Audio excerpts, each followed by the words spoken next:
My true story from Oklahoma. My son dug a grave and said, "Sign the will or sleep in it." He threatened to bury me alive unless I signed everything over. I didn't flinch because I knew whose name was already on that headstone. The slap landed hard across my face, the sound echoing against the trellis and the porcelain teacups. My head tilted slightly with the force, but I did not flinch. I did not raise a hand to my cheek.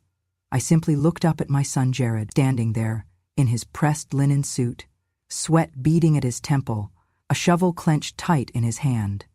Behind him, the open grave gaped like a secret exposed too soon. It was freshly dug, 6 feet of raw Oklahoma earth. The roses trembled slightly in the breeze, but everything else, the guests, the air, my own breath, seemed to freeze. "Sign it," Jared said through gritted teeth, "or sleep in it." I folded my hands calmly in my lap, fingers brushing the smooth hem of my pale blue skirt. My voice was steady when I said, "You once swore that if you ever turned your back on me, the Lord would not forgive you. Do you remember that, Jared? You were 8. You cried into your pillow for 2 nights after your father left." Jared snorted. "God has no eyes, Mother. Money does, and right now, money says I am doing the right thing. You should be grateful I am giving you a choice." Megan, his wife, stepped forward, her heels crunching lightly against the gravel path. Her voice was shrill. "You think anyone here feels sorry for you, Rose? Look at you, playing the victim in your little garden party while the world moves on. You are outdated, pretty redundant." Guests shifted uncomfortably. Some looked away, others pretended to sip from empty glasses, but no one said a word. No one dared. I turned my gaze back to Jared, then to the grave. Then I smiled. "If Emily could see you now," I said softly, "she would not smile from where she lies. She would not be proud of her brother." The name hit the garden like a dropped glass. Emily. Jared stiffened. Megan's face paled beneath her flawless foundation. Even the roses seemed to stop breathing. "Leave her out of this," Jared hissed. "Why? Because she is the only one who ever made you feel second best? Or because deep down you know she saw through you before the rest of us did?" He stepped closer. The shovel scraped against the edge of the stone border. "Emily is gone," he said, "and she is not coming back." I nodded slowly. "Yes, gone, but not forgotten. I still remember the way she laughed in this garden. I still remember the last poem she wrote, the one she left on your desk, the one you threw in the fire." Jared's eyes darkened. Megan reached for his arm. "Jared, enough. Just get her to sign." I looked out over the crowd.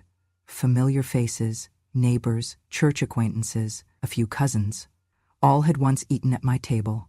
All now watched like spectators at a slow-motion execution. I stood. "This garden," I said, gesturing to the blossoms around us, "was planted the year Emily was born. Every spring she would name each new bloom. She called that one Liberty because it bloomed early. She called the white ones Mercy, and the deep red ones, she named them Redemption." I took a step toward Jared. He did not move. "You dug a hole, son. You filled it with dirt and threats and the stink of betrayal. But you did not check the roots. You never asked yourself whose name might already be written on the stone." He said nothing. Megan's grip tightened. "Sign the paper, Mother," Jared said again, his voice lower, almost trembling. I tilted my head. "I buried a child, Jared. There is nothing left in this world that can scare me. You think you can bury me too? Go ahead. But when you do, remember this. I will not be the one rotting beneath lies. That will be you." The wind shifted again. A petal drifted into the grave. For a moment, no one moved. Then I reached into my shawl and touched the envelope tucked close to my chest. But I did not pull it out. Not yet. Let them squirm a little longer. The dead were watching, after all. Emily was my youngest, my joy, the quietest fire I ever knew. From the time she could speak, she would recite little rhymes and name clouds like saints. Her father adored her in a way that was soft but unmistakable. When he died, he left her a portion of the estate, art, land, and his books. It was not about value, it was about trust. Jared noticed. Jared, my firstborn, had always carried the invisible weight of being the eldest. When he was little, he would puff his chest whenever anyone praised Emily. He would pretend not to care. But I saw him, once, standing in the hallway as his father hugged Emily after her piano recital. Jared's little fists were clenched at his sides. His eyes were wet, but he would not cry, not in front of us, not in front of her. That resentment grew roots. By the time Jared turned 24, he had distanced himself from us. Work, ambition, a sharp-tongued girlfriend who later became his wife. Megan only fueled the competition, made everything transactional. Emily stayed soft, never fought back, never played that game. She painted, she wrote, she gave me wildflowers she picked by the roadside. I remember the day she handed me a pressed daisy and said, "You always keep going, Mama, even in drought." She was 22 when she vanished. The police said it was an accident, a single-car crash on the river road. Her car was found burned, twisted into the guardrail. No body. Just ashes, metal, melted glass. I never believed it, not fully. Something in me knew it did not make sense. She never drove that road, not alone, not at that hour. Jared barely reacted. He handled the funeral arrangements like a boardroom transaction. A closed casket service, no photographs allowed. He stood with Megan, one hand on her hip, and accepted condolences like a politician. Weeks later, he bought a new house. Months later, his name appeared on deeds that used to be in my husband's trust. I watched it happen with my mouth shut, but my heart wide open. I remembered what Emily had once whispered to me in the garden when she caught Jared yelling on the phone. "He is not angry at you, Mama," she said. "He is angry at being unloved.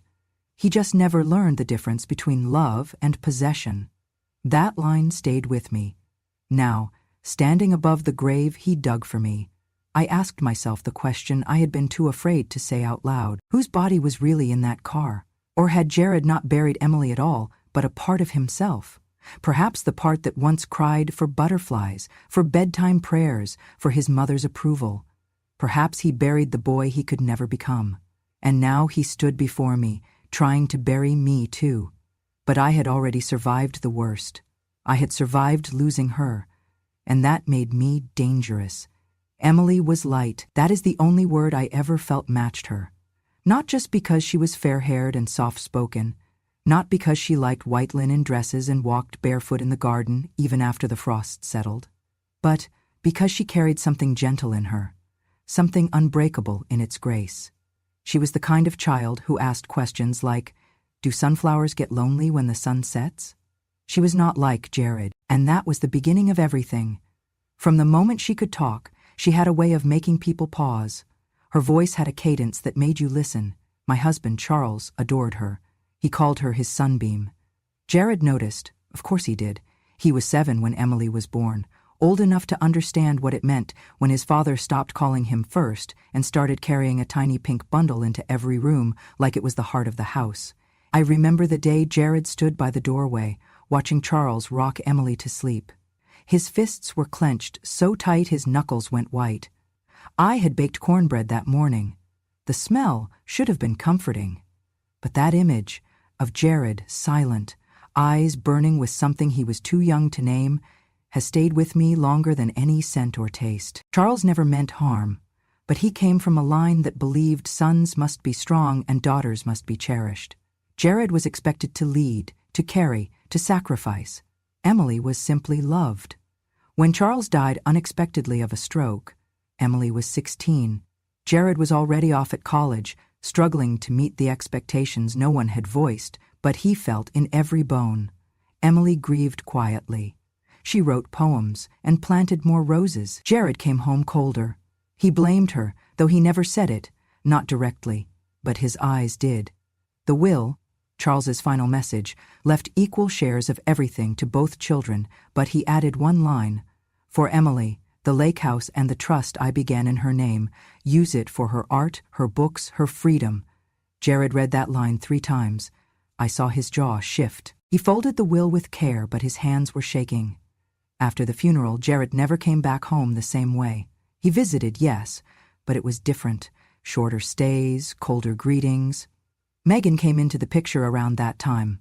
Pretty, polished, hungry, the kind of girl who watched what everyone wore and kept score of who had the bigger ring. Emily tried. She always tried. I remember the last picture I took of the two of them. Emily reaching out to tuck a flower into Megan's hair. Megan pulling away like my daughter carried a disease.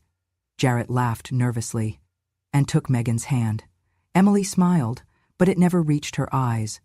I framed the photo anyway. It still sits in my bedroom drawer. The night Emily disappeared was cold. She had come home from the university to visit. She was 22. She brought a book of her latest poems, eager to read me one about forgiveness and winter. She said, "Mom, do you think people ever become storms on purpose, or are they just scared of quiet?" I did not know what she meant then. I do now. That evening she got a call. She said it was from Jared. She left wearing her yellow scarf. That was the last time I saw her. The police said it was an accident, that she must have taken a curve too fast. Her car was found by the riverbank, burnt. They never found her body. Only melted remnants. The scarf was never recovered. The coroner signed a presumptive death certificate, case closed. But I never cried it, because Jared did not cry at her vigil. He stood stiff, hands folded, Megan dabbing her eyes while stealing glances at the estate lawyer across the aisle. 2 months later they moved into the house Charles had built for our family, without asking. Jared petitioned to transfer the title. I did not fight then. I should have. But part of me was still waiting for Emily to walk back through the door, wet from the rain, holding that yellow scarf. Jared's wealth seemed to grow overnight. He left his job in the city and started a consulting business. He bought Megan a new car. He laughed more. But not the laugh I knew. It was hollow, like something echoing off a coffin lid. I began to watch him the way I used to watch snakes in the garden, never blinking. One night, alone in my room, I opened Emily's last journal. It had been in her backpack, found untouched in the car trunk. Most of it was filled with poems and drawings, pressed flowers, but near the end, she had scribbled a sentence in bold ink. "If anything happens to me, it won't be nature's fault." I read that line until the candle burned out, and even in the dark, I saw her face. I knew. I knew in my bones the way mothers know when the air changes in their sleep. My son had buried something more than a body, and I was going to find out what. He thought the fire had erased her, but the truth does not burn. It waits. It whispers. It roots itself in a mother's ribs. He dug the grave thinking he was burying her. He did not realize he was already digging his own. It was Jared who suggested the beach trip. "Let's reset," he said over the phone, his voice dipped in syrup, too sweet to be real. "Florida. Just you and me, Mom. You need a break and we need to talk, like old times." I knew better than to trust the sudden warmth, but I agreed anyway. Not because I believed him, but because I needed to see how far he would go. A mother can only prepare for war if she walks into the enemy's camp once in a while. We flew down 2 days later. Megan did not come. She claimed she had a spa weekend booked. Jared rented a house by the water, just a few feet from where the sand kissed the edge of the Atlantic. It was beautiful, almost too much. The kind of place you book when you want people to believe you're making amends. He poured wine, grilled shrimp, smiled too easily. He asked about my childhood, about my health, about the garden. The shovel in the graveyard tone from the garden party, gone. Replaced with a son who said things like, "We've been through a lot, haven't we?" I played along. I wore my sunglasses, even when the sun dipped below the horizon, so he could not see my eyes calculating him like a balance sheet. On the third morning, he asked if I wanted to take the kayak out. "We'll just drift," he said. "No paddling needed. I'll do all the work." That part, at least, was true. We launched from a quiet cove, the world still damp with morning mist. He paddled us out just far enough that the houses were specks and the beach was a thread of gold behind us. The water was calm. So calm.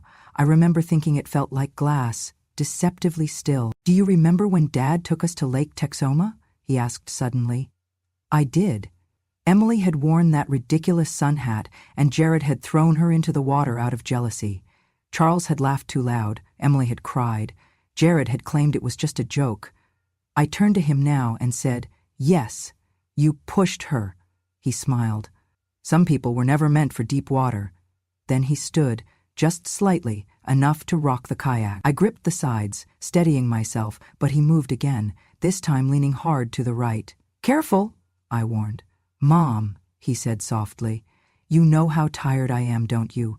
Tired of dragging your name behind mine.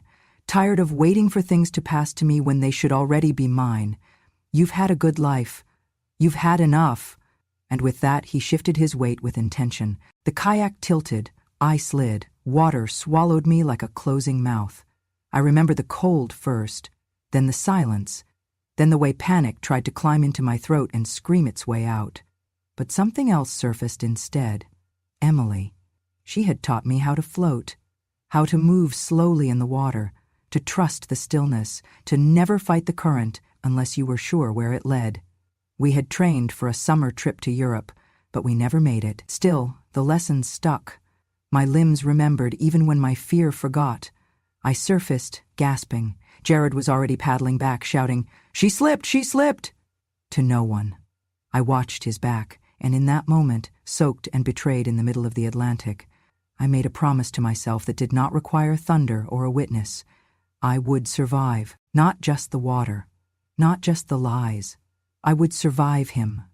I swam back alone. The coast was farther than I thought, but I moved slow, steady. My legs burned, my chest ached, but I reached the sand without screaming. No lifeguard, no crowd, no dramatics. Jared was already on the phone pretending to call for help. He hung up when he saw me walking up the beach, my hair dripping, my eyes steady. "You okay?" he asked, his face tight with something he could not name. I nodded. "You were right, Jared. I have had a good life. And I'm not done yet." He tried to laugh. "It was just an accident." "Of course," I said. "Just like the others." I said nothing else. We flew back the next morning. I sat in silence the whole flight, penning names in my notebook, dates, passwords, numbers I had memorized over the years and never used. My hand did not shake once. Back home, I changed the locks to my safe. I pulled out the envelope marked O'Connor. I made tea. Then I started to plan. He had tried the sea. Next time I would let the law do the drowning, because the ocean did not take me that day. But I took everything he showed me and I stored it deep, like salt in bone. The truth floats, but revenge? That sinks beautifully. The clerk at the passport office looked up from my paperwork and raised an eyebrow. "You sure you want to use this name, ma'am?" I nodded. "Mary O'Connor, born in Texas, widow, quiet." He shrugged, stamped the form, and moved on to the next file. That was the first official recognition of the name I had chosen for my new self. Not a disguise, but a reclamation. Mary had been my mother's name. O'Connor was the name of the woman who taught me how to read contracts at age 62. I was not hiding. I was reintroducing myself. The trip to the Bahamas had been planned in silence. No one knew. Not the neighbors, not the church ladies, not even the pharmacist who always asked about my blood pressure. I told Jared I was visiting an old friend in Arizona. I smiled as I packed. I wore beige to the airport. I was invisible, as they preferred me. But inside that silence, I was building a fortress. Nassau greeted me with humid air and bright skies. The taxi driver made a joke about retirement dreams. I smiled politely. He did not know I was not here to retire. I was here to protect the last thing in my life that still felt worth fighting for. My truth, and the ghost of a girl who never got her 23rd birthday. The lawyer's office was tucked into a quiet street near the port. The name on the glass door read Harris and Kent, Offshore Asset Management. Mr. Harris was a younger man, maybe late 30s, with a face that looked like it had never been denied anything, but he listened well and he did not interrupt. When I told him what I wanted, he blinked once, then leaned back. "You want to move all your domestic assets, home, land, investments, into an offshore irrevocable trust, held under a foreign identity, and designate that all distributions are frozen until a clause is satisfied?" "Yes," I said. "I want a clause that says nothing passes until the matter of Emily Rose Walker's disappearance is lawfully revisited and resolved." He paused again. "You know this kind of trust can't be undone, even by you." I met his eyes. "Good. I do not want to be tempted." He smiled then, not mockingly, like a man who had met a woman he underestimated. The paperwork took 3 days. I stayed in a modest hotel, walked the shoreline every morning, and in the evenings I sat on the balcony with a notebook copying every clause by hand, just in case. I memorized the account numbers. I created a will that left nothing to Jared or Megan. I wrote letters to be mailed in the event of my death. One addressed to an investigative reporter I had admired for years, the others to 3 different attorneys in Oklahoma with no ties to my family. In the final draft of the trust document, beneath the legalese and the codes, I asked Harris to add a single sentence in plain English, justice for Emily before comfort for anyone else. He looked at it and said, "You know, most people want these things quiet. You're making this one loud." "No," I said. "I'm just making it true." Before I left, I had a passport issued under the new name, Mary O'Connor. It felt strange in my hands, lighter than it should have, like holding someone else's future. When I returned to Oklahoma, Jared was waiting. Megan was with him. They acted like hosts, not children. Poured wine, served steak, asked about my trip in Arizona. I told them it was hot. They pretended to care. "You look good, Mom," Jared said. Relaxed, like you let something go. "I did," I said. "A burden," he smiled, thinking he had won. That I had given up, that the grave he dug in the garden had done its job. He had no idea that everything he wanted now belonged to a name he did not know existed. I moved everything. The deed to the house, the farmland from my father's side, Charles's old retirement fund. Even the little account Emily and I had opened when she got her first poetry prize, all of it was transferred into the trust, frozen, untouchable, protected by the same system Jared thought only belonged to men in suits. He never asked why the tax statements stopped coming. He assumed Megan was handling them. He never questioned the silence, because he thought silence meant surrender. I also updated the power of attorney, removed his name, assigned it to a private fiduciary I met through Harris's network, a woman named Camille, former military, now in finance. She had eyes that did not miss a thing. I liked her immediately. In the attic, I created a lockbox of documents, separate from the trust, paper trails, photos, Emily's journal, a backup of the tape from the beach. I labeled it, "For the Day They Ask," because they would. Eventually, one night I sat alone with a cup of tea and pulled out the final sheet, the clause I had handwritten, and asked Harris to witness. In the event of my death, no estate shall be distributed until full investigation into the disappearance of Emily Rose Walker is reopened, completed, and made public record. This trust shall act as leverage for truth. My silence ends with my breath. I read it aloud to myself. Then I signed. No tears, no hesitation, because if no one was going to save me, I had to learn how to save myself. Not with shouting, but with law. Not with noise, but with precision. Jared thought he understood power, but he had only ever held it like a child holds fire, dangerous, careless, and bound to burn. I, on the other hand, had learned to hold it like water. Cool, quiet, and impossible to grasp when underestimated. He would learn soon. The invitations were printed on cream cardstock with embossed lettering, as if formality could disguise intent. "Celebration of Legacy," it read. Jared had arranged the entire event himself.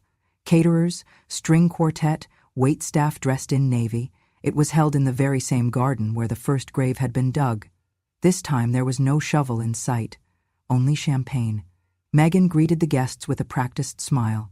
"We're so glad you could join us for this very special family moment," she chirped, as if the last time we gathered her husband had not threatened to bury me alive. Jared stood near the head of the long white cloth table, holding a leather-bound folio like it was scripture. "Today is about closure," he said, lifting his glass.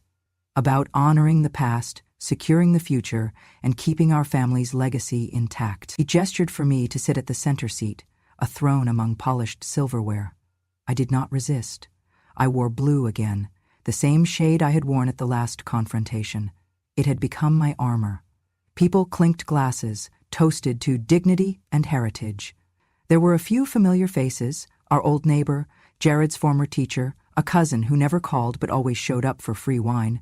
Their smiles wavered when I caught their eyes. They knew something was off, they just did not know where it sat on the table. Jared tapped the folio. "Now, as per the revised arrangements," he said. We'd like to formally acknowledge the new structure of the estate. Mother has agreed to a more modern and efficient division of assets in line with current needs. He opened the folder and slid the papers toward me. I picked up the pen, held it, turned it in my fingers like it was unfamiliar. Megan leaned in, her voice soft but unmistakable. Let's just do this, Rose. It's time. I looked at Jared. Is it? He gave me that same smile he used when he was 10 and had hidden a broken vase behind the couch. Mom, this is for the best. I nodded. You're right. And then I reached into my shawl. I pulled out the envelope. It was dark leather, worn at the edges, sealed with a brass clasp. I placed it on the table. The motion was slow, deliberate. People stopped chewing. Forks hovered midair. The quartet's notes stumbled, then faded. This, I said, tapping the envelope, is the real will. Jared laughed too loud. Mom, come on. That's not. It's notarized in Nassau, I said, under the name Mary O'Connor. Signed, witnessed, and sealed 6 months ago. Every asset, this home, the lands, the trust accounts, even the lake house, was transferred to a protected offshore entity long before you thought of today's performance. The silence was volcanic. I opened the envelope and laid out a single page. Here's the summary. The full documents are with my attorney and the Bahamian Trust Office. The stipulations are simple. No inheritance will be distributed until a formal investigation into the disappearance of Emily Rose Walker is completed and made part of public record. The name landed like thunder. Emily. Guests looked at each other. At Jared. At me. You don't have the authority, Jared said, voice cracking. I had it the day your father died and left me everything. You only ever borrowed what I allowed. He stepped back. This is a bluff. There's no investigation. There will be, I said. I submitted new evidence 2 weeks ago. A witness came forward. I recorded your threats in Florida. I have Emily's last journal entry, the one that says, if anything happens to me, it won't be nature's fault. A woman at the table gasped. I did not look to see who. Megan's voice was barely a whisper. You're lying. No, I said. You are. The documents lay between us like a chasm. I remember the night she disappeared, I continued. I remember how quickly you cleaned out her things, how fast you moved into this house. I remember the scarf that was never found, and the poem she never finished. Jared's hands were fists now. I stood slowly.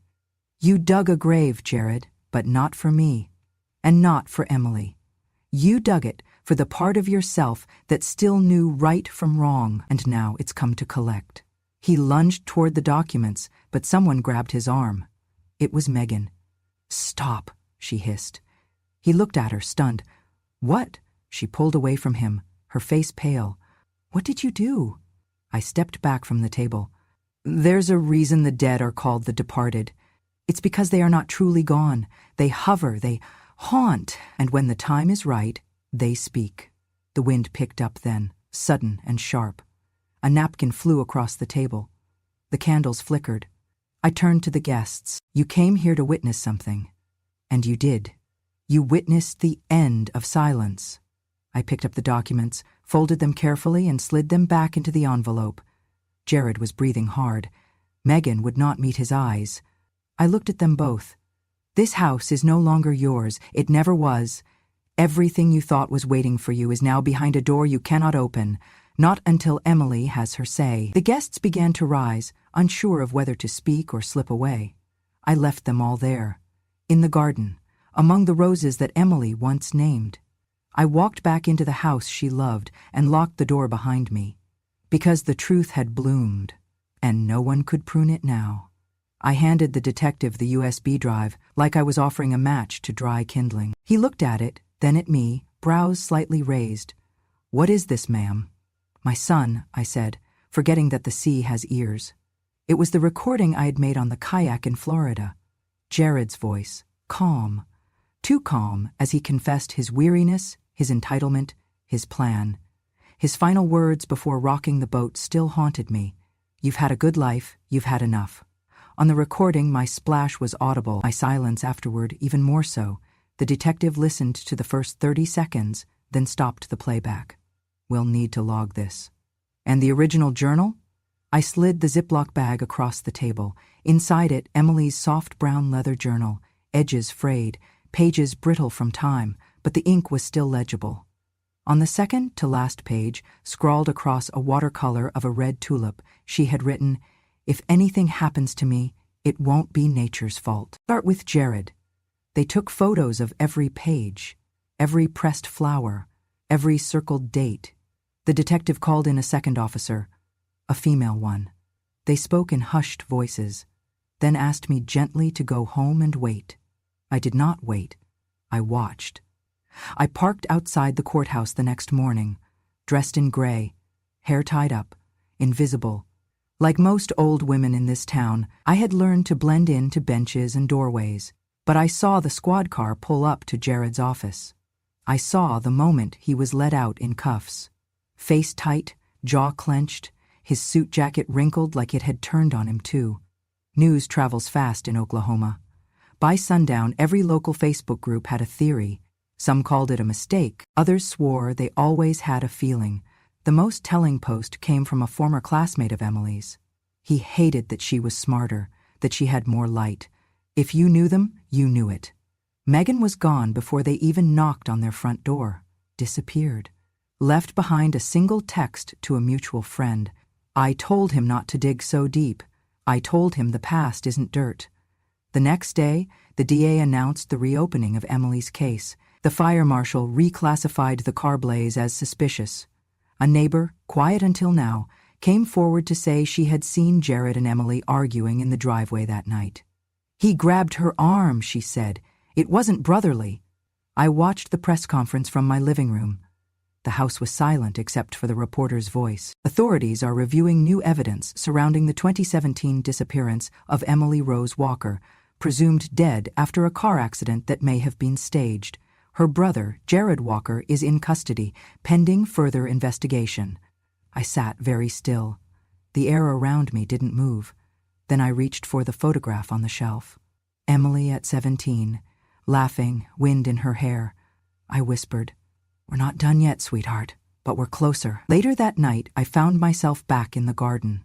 The roses had bloomed late this year, but they were brilliant, especially the red ones. Redemption, she had called them. I knelt beside the stone bench where Emily used to read her poems aloud. My knees ached, my hands trembled, but I dug anyway, just a few inches, not deep. Inside the tin box I had buried years ago were 2 copies of everything I gave the detectives. A backup. I pressed the lid shut and reburied it. Because stories need roots, and justice needs insurance. I stood and looked at the sky. There were no stars that night, just a heavy, rolling darkness above me, like the world was waiting for a verdict. But inside I was not waiting. I was remembering. Because they thought signatures were everything. But a real mother does not sign with a pen. She signs with memory, with grief, with the unshakable knowledge of who her child really was and who tried to erase that truth. And memory, unlike signatures, cannot be forged.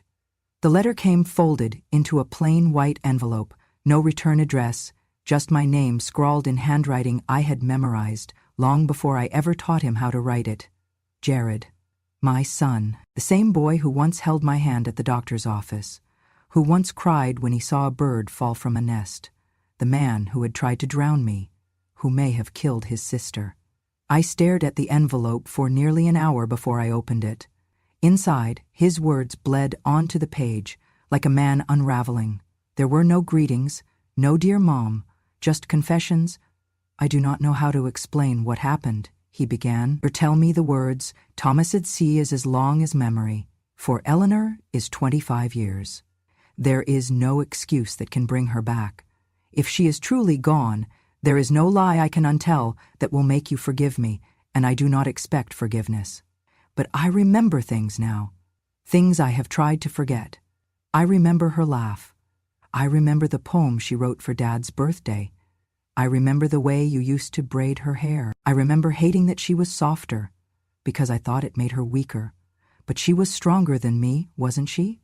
Stronger than both of us," he went on, paragraph after paragraph.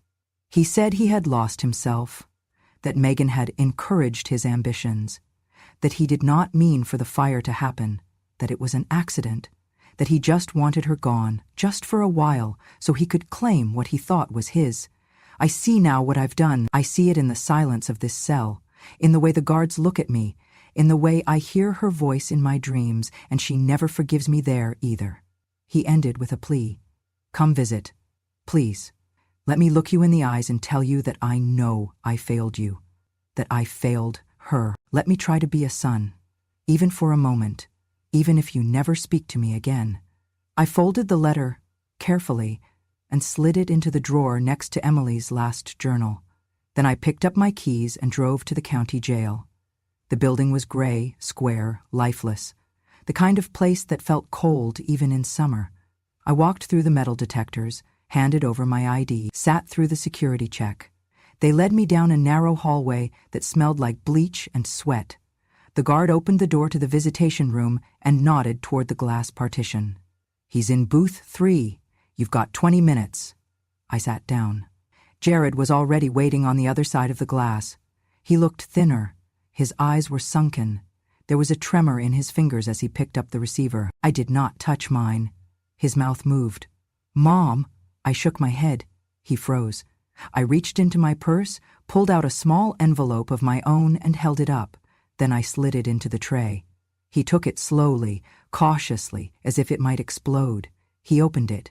Inside, a single sheet of paper, 5 words, handwritten in ink. You are no longer my son. He looked up, face drained of color. I stood. The guard opened the door. I paused just before I stepped out and turned back. My voice was calm, measured, but sharp enough to cut through glass. Justice takes time, Jared, but it always arrives. He pressed his hand to the glass, mouth moving rapidly now, too fast to follow. I walked away. Outside, the sky was the color of ash. It suited the moment. I stood in the parking lot for a while, breathing in the air.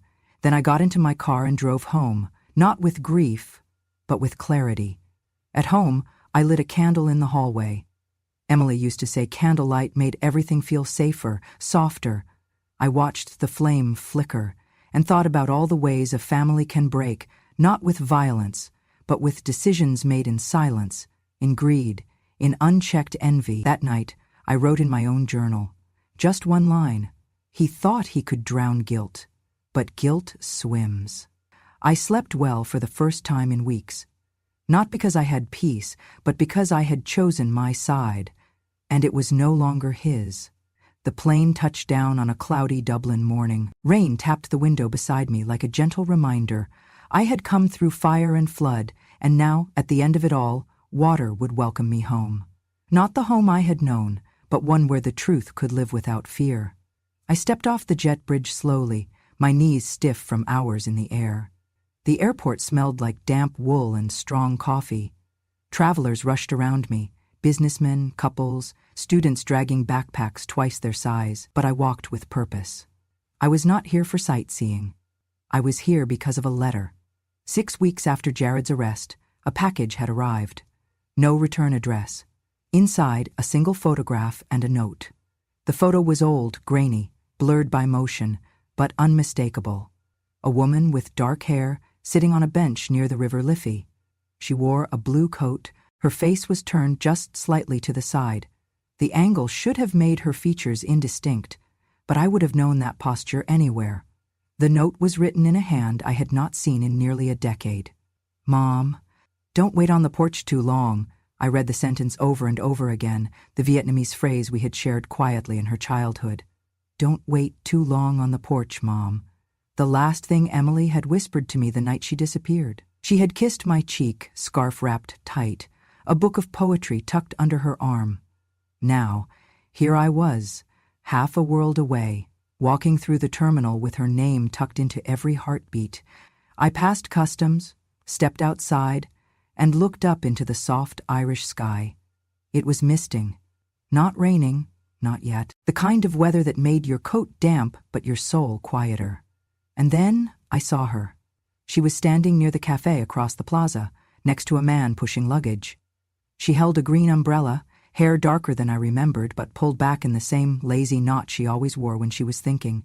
Her face was older, thinner, but her eyes, Their weight, their warmth, their watching had not changed at all. She saw me, and she did not run.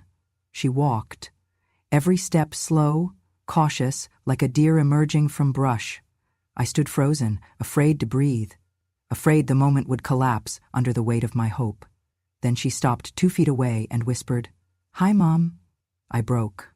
I don't remember reaching for her, only the sensation of arms around me, of her cheek against my temple, of our bodies trembling in sync. She was warm, solid, breathing, alive. I felt her tears slide into my hair as I whispered, "I knew." She pulled back slightly, looked at me through the shimmer of rain, and said, "He thought I was dead. He made sure everyone else believed it. But I couldn't stay there, not after what happened." We sat at the airport cafe. She told me everything. The night Jared called her to meet. The argument. His rage. The moment she realized he would not let her leave with her life or her voice. How she ran. How she flagged down a car, a stranger, a woman named Aoife, who took her in, hid her, helped her vanish. She had taken a new name, changed her hair. She lived quietly, first in Belfast, then across the water in Scotland, and finally here. She had worked at a bookstore, written under a pseudonym. She had even published a small poetry collection, anonymously. "I watched the news," she said. "I saw the garden party. I saw your face. I thought you were going to die." "I almost did," I said, my voice steady. "But I didn't. Because I had a daughter once who taught me how to survive anything." Emily reached across the table and took my hand. Her fingers were longer now. Stronger. "I kept the scarf," she said. "The yellow one. I never burned it like he wanted." I smiled. "He never knew you. Not really." The rain fell harder outside. We left the cafe and walked along the riverbank. I told her everything about the trust, the offshore documents, the trial pending, about Megan vanishing, about Jared's face behind the glass. "I wrote him a note," I said. "Said he was no longer my son." Emily nodded. "He never was. Not really. Just a version of himself twisted too long in the dark." We walked until the clouds broke and the sun slipped between them like a secret. Pigeons scattered near the bridges. A street violinist played something soft and aching. She turned to me and asked, "Do you want to see where I live?" "I want to see everything," I said. We spent the afternoon in her flat, modest, filled with books, the air thick with lavender. She made tea. I found the framed photo of me she kept in the bedroom, taken when I was younger. I laughed. "You still have this?" "Always," she said. It reminded me that someone still knew the real me. As the sun set, we sat by the window. She leaned her head on my shoulder, and I whispered, "They tried to bury me." She closed her eyes. I added, "But I lived."